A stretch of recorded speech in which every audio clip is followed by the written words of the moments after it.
I'm a little nervous because my wife, Yvonne, said to me, she said, Jeff, you watch the TED Talks? I said, yes, honey, I love TED Talks.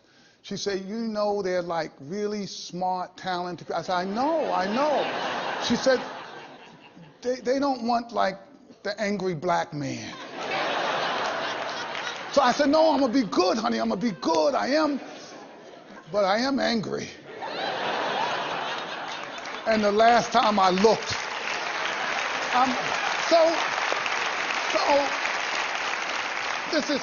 This is why I'm excited, but I'm angry. This year, there are going to be millions of our children that we're going to needlessly lose. That we could, right now, we could save them all. You saw the quality of the educators who were here. Do not tell me they could not reach those kids and save them. I know they could.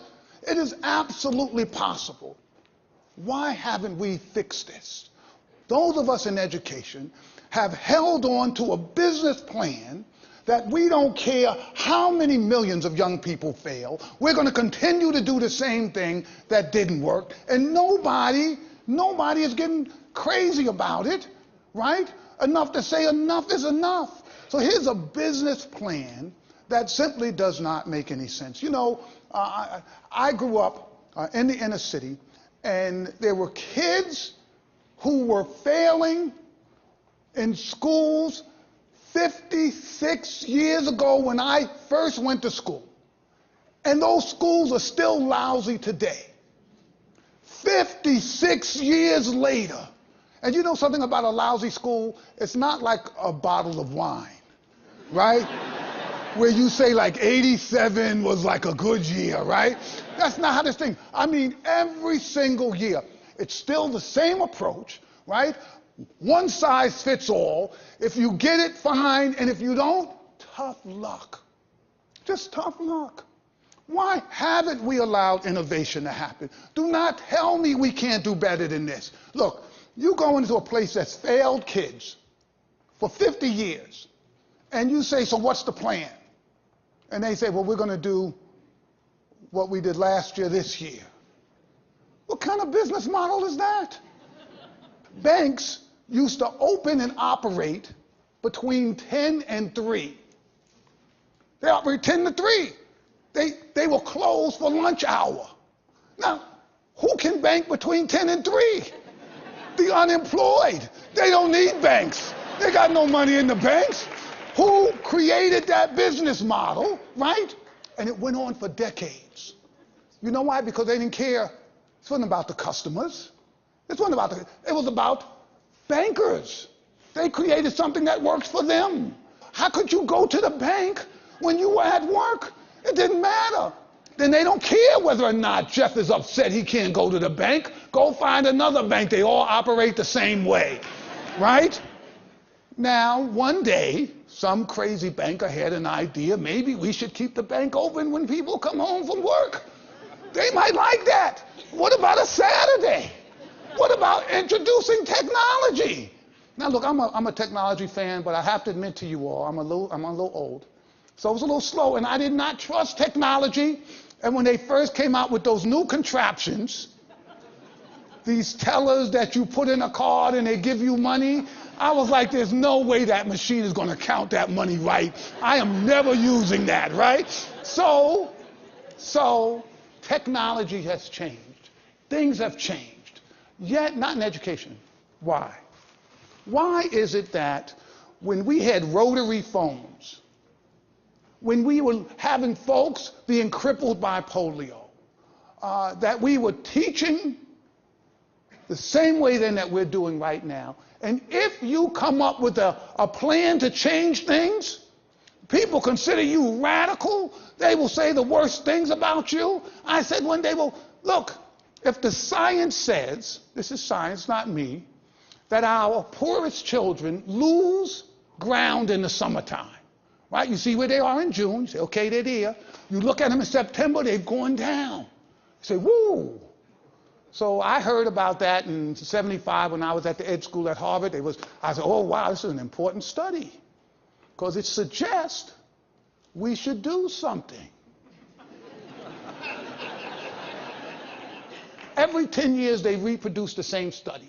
Says exactly the same thing. Poor kids lose ground in the summertime. The system decides you can't run schools in the summer.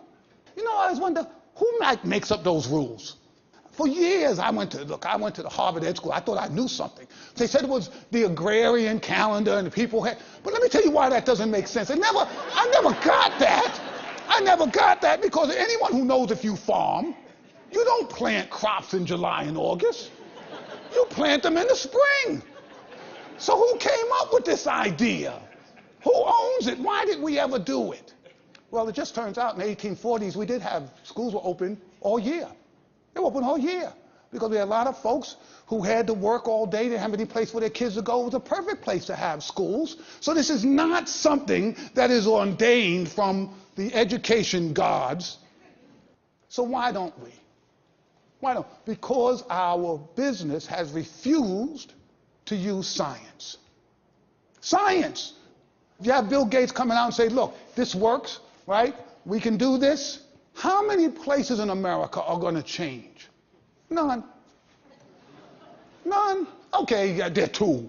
All right? Yes, there'll be some place there because some folks that do the right thing. As a profession, we have to stop this. The science is clear. Here's what we know.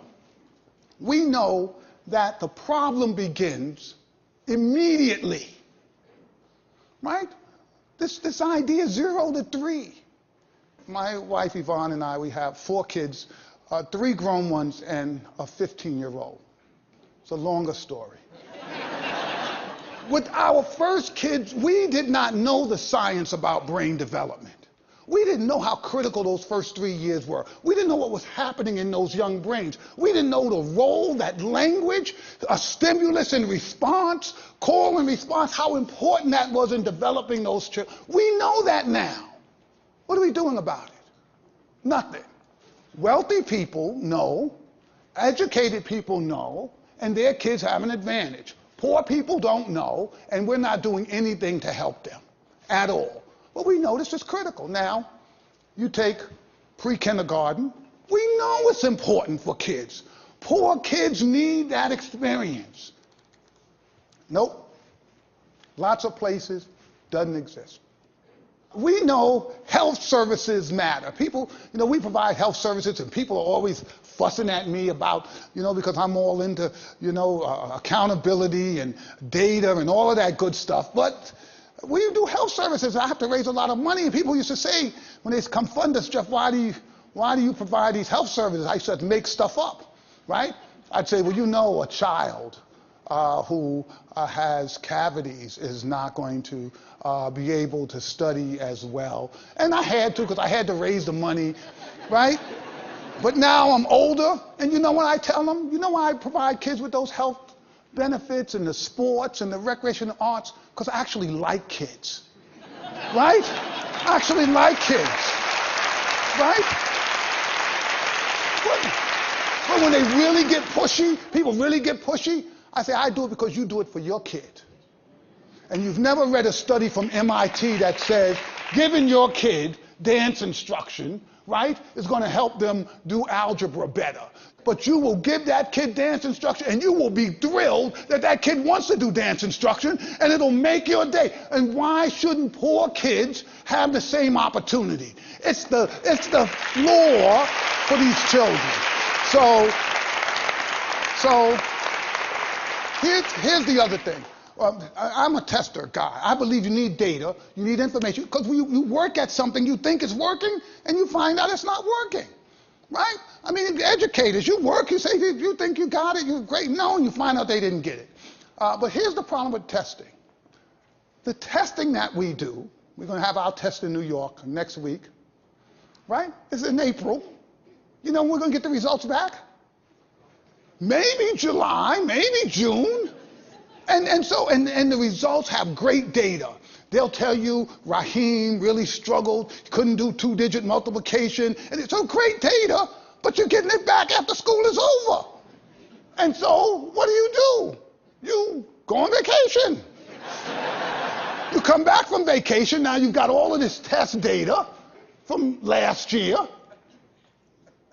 You don't look at it. Why would you look at it? You're going to go and teach this year. So how much money did we just spend on all of that?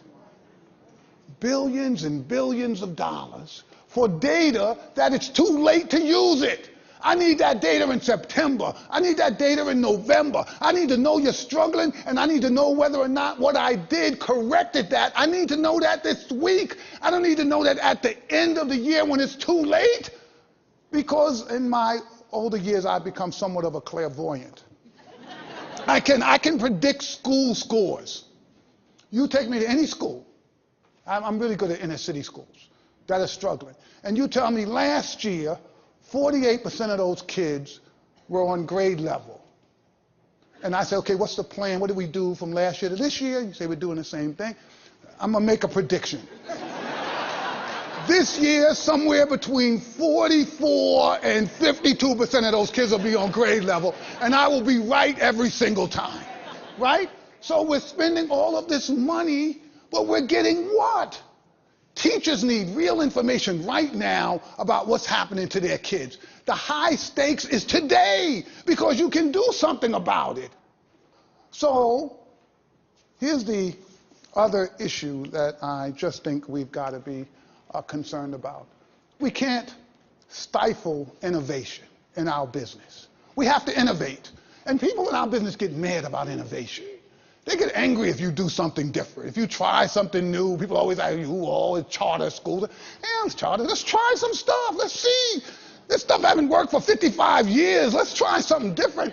And here's the rub. Some of it's not going to work. You know, people tell me, yeah, those charter schools, a lot of them don't work. A lot of them don't. They should be closed. I mean, I really believe they should be closed. But we can't confuse figuring out the science and things not working with we shouldn't therefore do anything. Right? Because that's not the way the world works. You think about technology.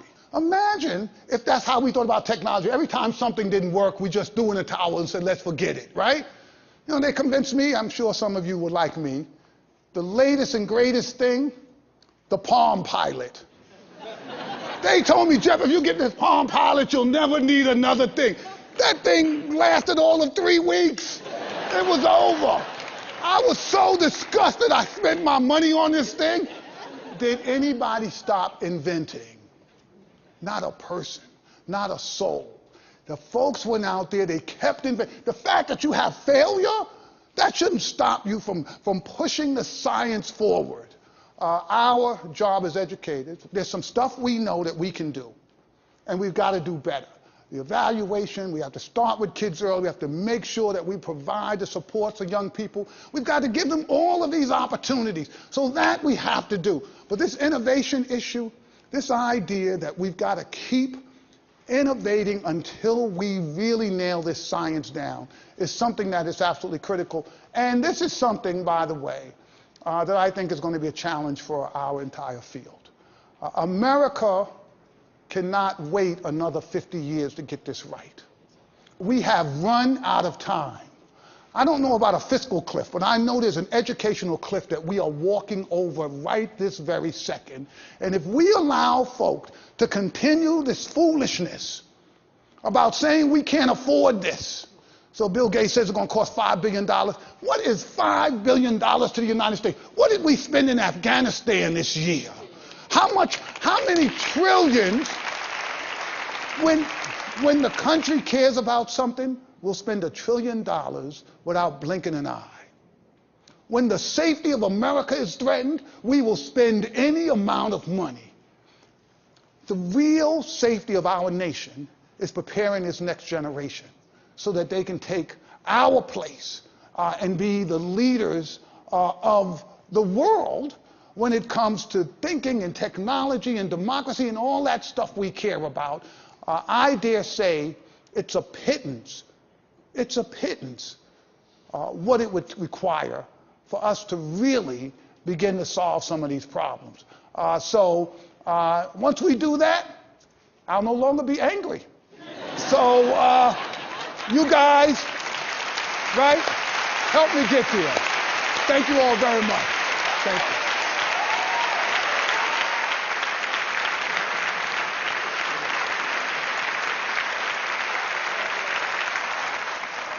So what is the high school dropout rate at Harlem Children's Zone? Well, you know, John, 100% of our kids graduate high school. Last year in my school, 100% of them went to college. This year, seniors will have 100% graduating high school. Last I heard, we had 93% accepted to college. We better get that other 7%. That's just how this goes. And so how do you stick with them after they leave high school? Yeah, well, you know, one of the bad problems we have in this country is these kids, the same kids, these same vulnerable kids, when you get them to school, they drop out in record numbers. And so we've figured out that you've got to really design a network of supports for these kids that in many ways mimics what a good parent does. They harass you. Right? They call you, they say, I want to see your grades, how you do on that last test, what are you talking about that, you know, you want to leave school, or you're not coming back here. So a bunch of my kids know, you can't come back to Harlem, because Jeff is looking for you, right? They're like, I really can't come back. No, you better stay in school. But you know, I'm not kidding about some of this, and it gets a little bit to the grit issue. When kids know that you refuse to let them fail, right? It puts a different pressure on them, and they don't give up as easy. So sometimes they don't have it inside. And they're like, you know, I don't want to do this, but I know my mother's going to be mad. Well, that matters to kids, and it helps get them through. We try to create a set of strategies that gets them tutoring and help and support, but also a set of encouragements that say to them, you can do it, it is going to be hard, but we refuse to let you fail. Well, thank you, Dr. Canada. Please give it up for him one more time.